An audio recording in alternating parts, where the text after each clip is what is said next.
All right, everybody, we are starting off. This is a cool new thing that we're going to do. I talked Heidi into it, but we are going to start doing a little pre-show before the RMSHA races. And for those of you watching in the Midwest, yes, I did steal this from Miles Krieger's Roadshow.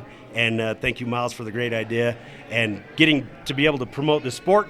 We're going to start things off with Heidi Peterson. And not only is she the mother of the incredible Sam Peterson, who we're going to be talking to here in just a little bit, she's been around the snowmobile hill climb world for a long, long time and has a lot of history about this race here at LostTrail, Montana, Powder Mountain. It has a really rich history that you actually just told me about yesterday.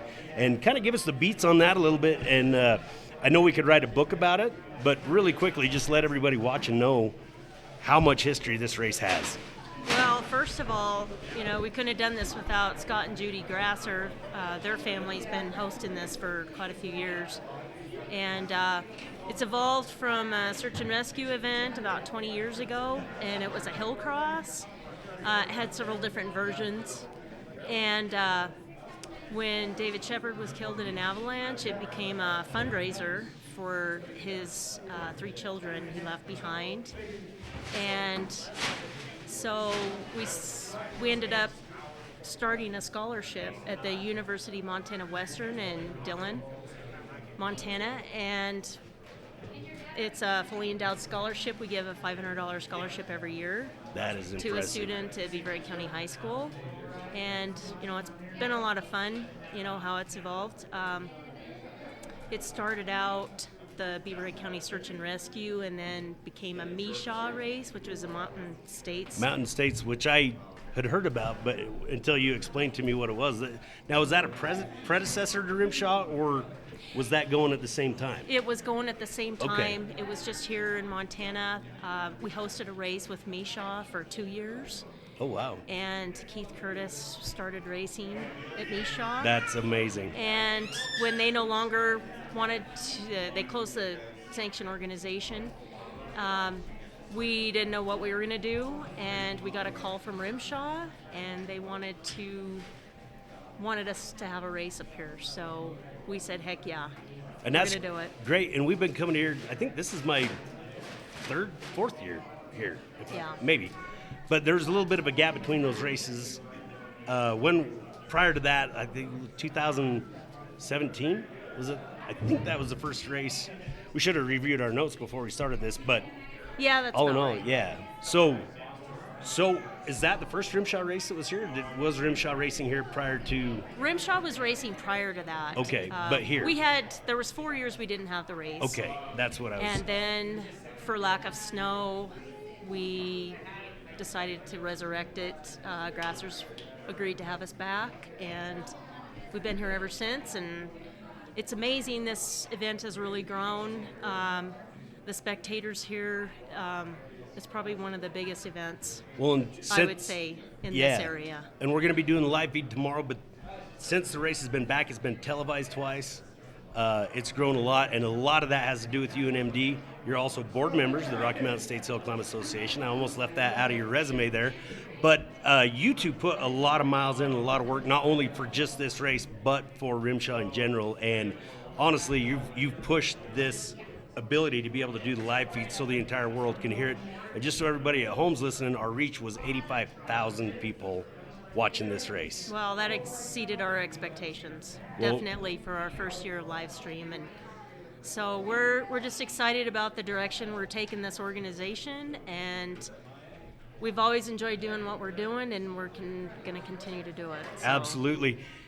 And I also want to mention that you're going to be seeing a lot more of Heidi. She did interviews in Afton, stepping out of her comfort zone, grabbing a microphone, getting in front of the camera, and very impressive. Like, that's one of the scariest things in the world. Like, we put microphones in front of hill climbers that are not afraid to tackle Jackson, not afraid to tackle Afton.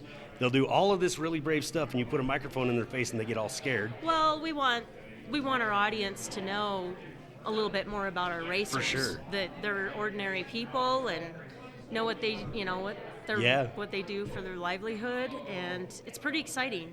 We've got a lot of stories to tell. For sure, and I really appreciate you throwing yourself on that grenade, all the miles and hard work that you put into not only making RMSHA better, but this race here at LostTrail. Kind of in closing, is there anybody that you really want to thank? I would say, definitely LostTrail. It's a very unique race for RMSHA because this race happens during the ski season, and the skiers enjoy watching it, and so, it just opens up a door and opens people's minds a little bit to see that, there's So a different cool. sport out there, and it brings everybody Yeah. together, and I think the people in the community really enjoy it. So, For sure. and definitely my husband, MD's put a lot of time and effort into this, and he works his butt off. So Yes, he does. Well, thank you so much for coming on and being a part of this. And I'm hoping that you'll be my permanent co-host on these shows, which we don't have a name for yet. maybe. All right, we'll see how that goes. Speaking of which, we don't know what to call this show right now, and I was going to get permission from the president to give away, and we'll ship it to you, so no matter where you're at, if you have an idea of a cool name for this little pre-show that we're due before the races, I will see to it, if I have to take it out of my own pocket, that you get a RMSHA hoodie if you win the contest, and we select your name, so put those in the comments, and we'll have a name for this show. I think that's a great idea. All righty. Good Thank luck you to ya. so much. I Thanks, appreciate Kenny. it, Heidi. All right, we are here now with Smiling Sam Peterson from Wisdom, Montana. And how many years in the pros now? This is my second year pro. Second year pro. Yep. And so there's a bunch of levels in RMSHA of, ooh, that was a good time. Then there's wow. Then there's Keith Curtis, Luke Rainey, and the list goes on of blazing fast time. And last weekend in Afton, you laid a bunch of those down. But you've got a lot of natural ability, and it's been just an absolute blast watching you come up through that. And I guess my question to you is, how are you conditioning for that? What influences around you? Like, you're kind of an anomaly as a young pro, like just killing it. Yeah, I don't know. It just comes with a passion. If you wanna be successful at something, you just got to put everything you got into it and just try your heart out, basically. So what do you do? You're a rancher. Yep. What else? Do a little part-time mechanicking in the summertime when I'm not too busy working on snowmobiles in the wintertime. But basically that's it. It's a full-time job, so. I can understand that completely. Mm-hmm. Now, you get to sleep in your own bed this weekend, right? Yep. So does that outweigh the pressure of doing a hometown race? I don't know. It's nice, but then again, it's almost more work having a local race than it is going somewhere else, putting it on, and then also having to feed cows and whatnot before we go to the race. Try to relieve some pressure from everybody else that's picking up our slack at the other races. No doubt. Now, one of the things that you've picked up from people that you've ridden with, I know you've ridden with Toby Shepard a lot. I know you're riding with Keith Curtis a lot. And the thing that I see that's really similar is the way that you guys read the course out in front of you. And this is happening in milliseconds where you're like, okay, this is an obstacle.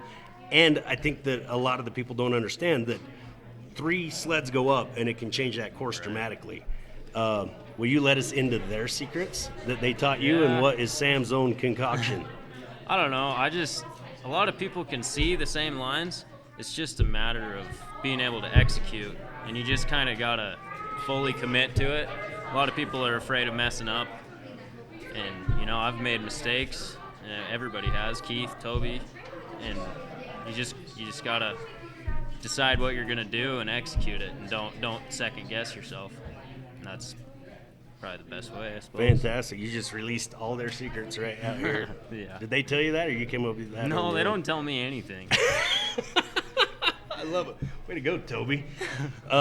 Cool. Well, I appreciate you taking the time to do this. I know you'd rather be on the seat, grabbing the handlebars, squeezing the throttle, rather than sitting here in front of a camera. But anybody you want to thank? My parents, and of course all my sponsors too, and my teammate Toby Shepard and Cody Bonney, who's injured right now. But there's a lot of people that make this happen, and just want to thank them all. Fantastic. Well, thank you so much, Sam. Appreciate you, buddy. Thanks. All right, everybody. We're here now with the son of a legend, a champion in his own right, and a local racer, Toby Shepard. Toby, how are you doing? Good, how are you? Fantastic. He's from Jackson, Montana, And I just told you before we started that I was going to make you really uncomfortable here. And so my big question, because I had the honor of knowing your dad, like, I don't think he knew who I was, but I've been involved with this actually for 27 years, which surprises a lot of people. But as I said, you're a champion in your own right, and I know that you looked up to your dad a lot. I know you were very young when he passed. Mm-hmm. But do you ever feel like that people would kind of let that go and just let Toby be Toby? I guess I don't feel pressure to do things because he did it that way, but I share a similar passion, and I think I attempt to follow in his footsteps in certain areas, and in certain areas, yeah, I got to be my own racer and do my own thing. But I don't know. It's kind of a mix of I guess a little bit of both. So. For sure. Well, and the reason I asked that, and I've been wondering it for a long time, and I'm like, why not in front of the whole wide world just make Toby really uncomfortable and maybe think that I'm a jerk for asking that question. But I'm around a lot of people in the rodeo industry and all other forms of motorsports and everything, and they'll come up to me at times and go, hey, you know what? I know I'm so-and-so's son, or I know I'm so-and-so's brother. Can I just be me?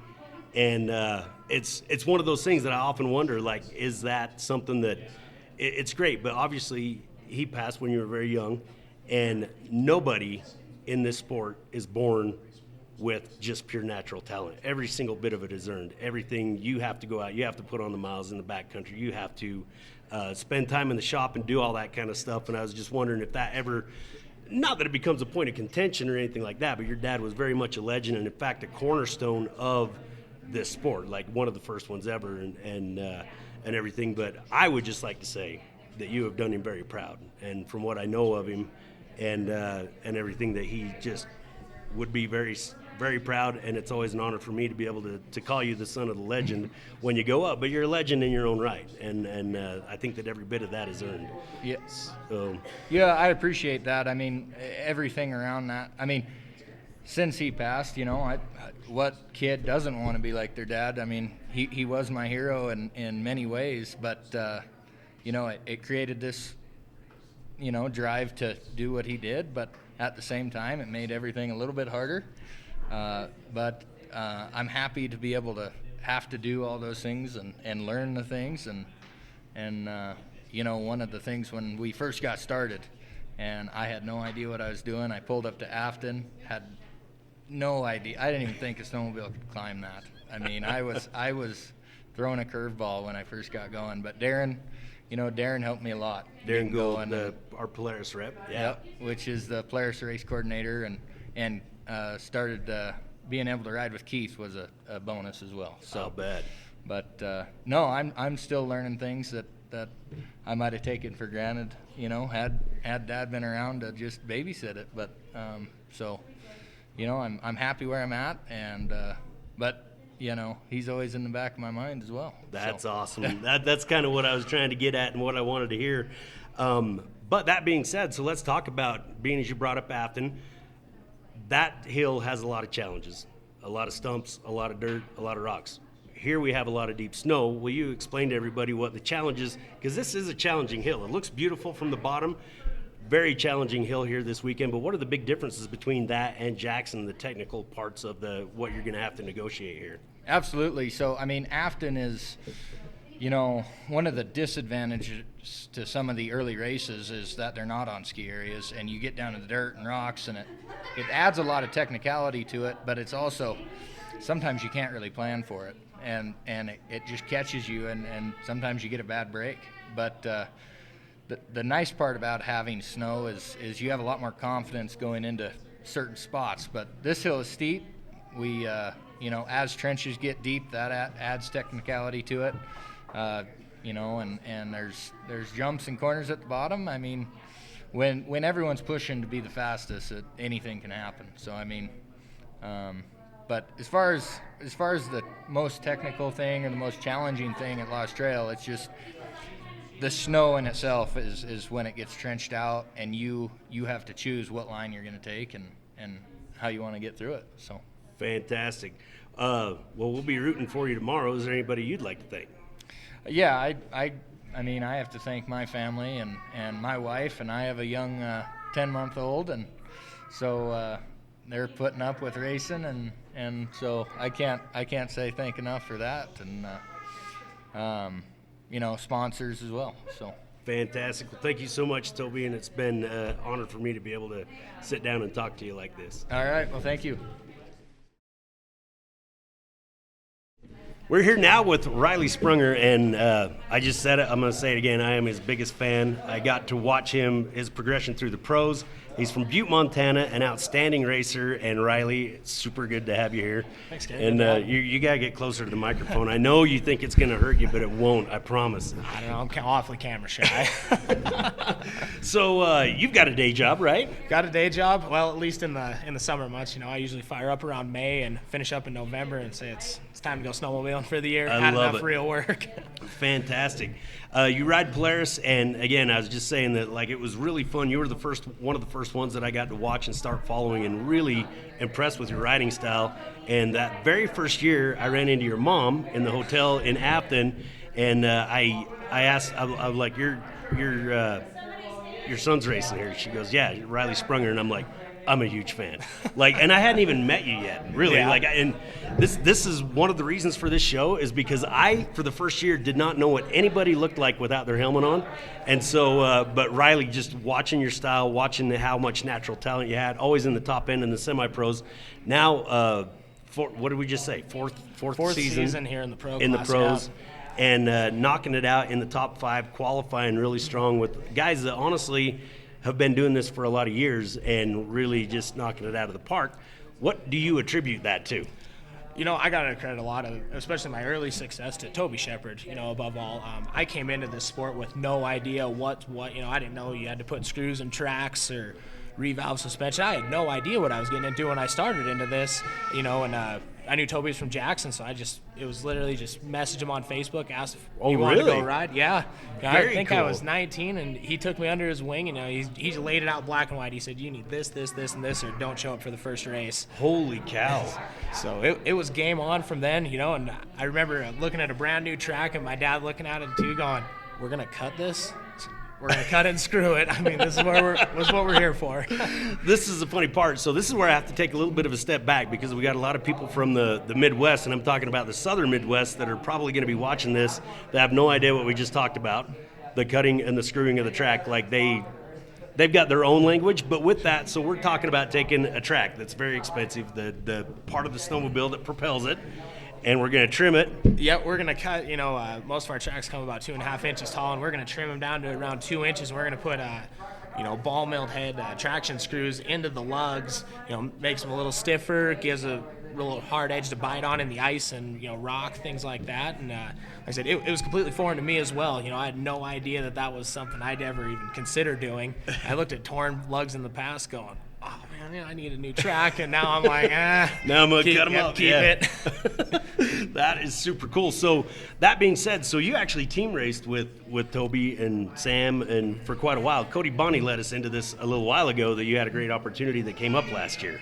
Yeah, so actually, I had raced with Toby 2015, 16, and 17, racing with Toby and Cody Bonney. And then, Keith had approached me in the summer of 2017.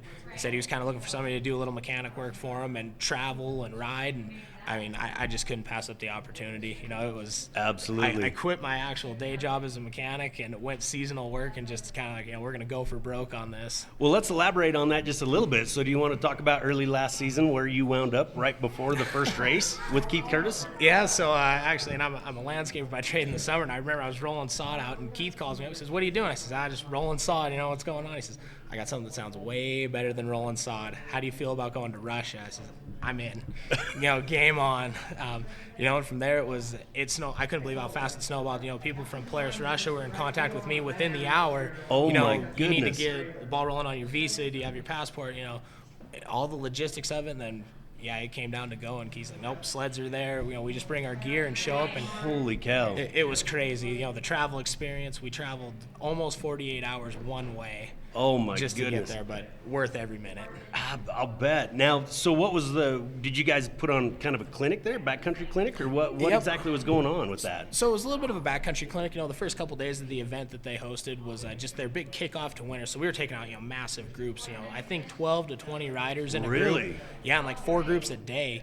Holy so cow. I mean, we took out quite a few people in the first few days. Then after that, it scaled down, and we took just more one-on-one and groups of 3 out, and it was crazy. I never thought I'd have to Google Translate, throttle brake at the same time, but In Russian, of all things. Yeah. When you could have just called Ryan with RLT photos and he'd have told you exactly how to say it all. had I known, I would have been on the phone with Ryan. I'm a monkey see, monkey do type of guy. I can't explain anything to save my life. So then to have a language man. barrier on top of it, it was fun. Well, that is so cool, Riley. Man, I'm super excited for you. And again, I will always be just an absolute huge fan of yours. And anybody you would like to thank? Yeah, I mean, absolutely. My parents above all. My dad putting up with me when I'm grouchy and sleds don't run, and my mom books all my hotels. I couldn't do without those two. My girlfriend Kate, Polaris Snowmobiles. They've been an amazing support of mine since the start. Fly Fantastic. Racing, Mountain Tech Turbos, Walker Evans Suspension. Just phenomenal support. For sure. Well, man, I wish you luck tomorrow, and thank you so much for being willing to do this. Hey, anytime. Thanks for having me, Kate. All righty. We'll see you. My last guest tonight is none other than Keith Curtis. He is a newlywed, soon-to-be father, movie star. Many of his companions say that he is an alien, but he is also the first one ever to rob announcers of being able to announce the King Runs at Jackson Hole. World champion, technically a quadruple crown winner. Took it all. Me and Glenn didn't get to announce any of the King Runs at Jackson last year. His name's Keith Curtis. I know you already know who he is, but yeah, movie star, the whole 9 yards. So before I forget, one of the most amazing things that I saw last weekend when you were getting ready to run in the finals, I just saw you sitting there watching the run before you, but you were just on your sled. You were totally calm. And I said over the live feed, I'm like, what is going on in his helmet? Yeah. What is going on in your helmet? What's going on in when my you're helmet? sitting there? I mean, I'm just checking out the course for one, but visualization is a big thing too, and trying to figure out exactly where I want to be on the course and how I want to make the corners and get through ruts and get through the nasty, gnarly technical sections that Afton had to offer. But yeah, and running those runs consecutively, the body gets tired and you're just trying to give your body a quick rest before you go again. So really just trying to give the course a good look and getting ready for the next run up the mountain. So we talked about earlier with Heidi that this snow is kind of where you got your start in racing, and I don't want to make this all about racing. I want to make it about the people that we're talking to. So what did you see yourself at that age, and what age did you start racing, but what did you see yourself being, and did you ever think that you would be able to make a living in this sport and the other various power sports and reinvesting in yourself now? Yeah, I mean, that's a crazy loaded question, but like LostTrail and I go way back. I raced one other venue before LostTrail, but I'm trying to think of the year. My first year wasn't LostTrail, but somewhere around 1998. And the local search and rescue put on a race here. It was a hill cross race. And then that actually went on for... That's good media right there. Yeah, it is. So, anyways, the first race here was a local search and rescue race. Did pretty well there, and it was kind of a hill cross race. And then we went on to racing RMSHA, the Montana State Snowmobile Hill Climb Association. And it was a lot of fun. I was taking it somewhat serious, and I think in 05 was my first year here racing pro, or 04, one of the two. And I remember racing against Buchelman and Zollingers, and I ended up beating him in a couple classes, and I was like, all right, so I probably got a shot at this. And so at that next year, I worked all summer, worked road construction, saved up all my money, bought a couple snowmobiles, bought a trailer, bought a truck. I had a truck, but basically invested all my money into racing for the next year. And I guess I envisioned myself, possibly making something out of this sport. I wasn't sure what, or what kind of money I could make, or what kind of support I could get from sponsors. But it all kind of came together, and in 2008 I landed a sponsorship with Polaris, and since then it's been really good, and achieved a lot of goals, and took a lot of first place finishes, and won a lot of King titles, and yes, he has just been on the upward stroke. So, well, it's super exciting. I know you've got a lot of stuff going on. A couple other questions I do want to ask though really quick is, do you see you're about to become a father? Do you see that changing anything? What's in the future for Keith Curtis? It'll change the fact that I'm gonna have a little guy in front of me when I go out riding every once in a while, but my lifestyle will pretty much stay the same. Awesome. I'll continue to travel, continue to go to Europe if I want to go to Europe, or go to Russia, or stay in the States, or race hard enduro, or race hill climbs. Doesn't matter. I mean, if you have a kid, you just bring them along with you and show them the lifestyle. That just reminded me, I forgot to add international traveler to your. You've competed not only on this dirt, but you didn't compete in Russia. But where is the Romanov race? Romaniacs is in Romania. Then I've raced Romaniacs, and then Erzberg. And we want some pizza sticks. Yeah. Toby, I need Sam, to get in Riley. on a beer order, actually. But anyway, sorry. So, I've raced dirt bikes overseas, and then Sardinia, Italy, too, on the ISDE. So, lots of racing, but, snowmobile hill climb racing is my main gig. And, it's a fun sport, and there's a lot of support given, and actually a surprisingly amount of support given compared to other sports. I mean, you look at the purse money, you look at the contingency money, and the money that you can pull in if you win at one of these races is much more than if you win a local motocross race or cross-country race or anything like that. I mean, you gotta be one of the top supercross riders in order to start making decent money. So it's a fun sport. I enjoy it. That's awesome. Well, I appreciate you coming, and this is not a loaded question, but I know how long this list is. But I just want to ask, how many, or would you like to thank anyone? I know that because I have to read it all the time, and I'm going to need that early so I can pre-record it for Jackson. But anybody, top 4 people, sponsors that you want to thank? Yeah, for sure. It is a loaded question. Oh boy, for sure. But family and friends and sponsors go a long ways in this sport, and definitely my top sponsors, and all my sponsors make it possible for me to come to the races with confidence and do the best that I can. And top 5 sponsors are Polaris, Climb, Walker Evans, Boondocker, and Charmac. And I mean, the list goes on, but those are my top 5 diamond sponsors, and appreciate all the support for sure. Very good. Thank you so much, Keith, for taking time out. I know you got to get ready, and we'll let you go get to her. All right. Appreciate it.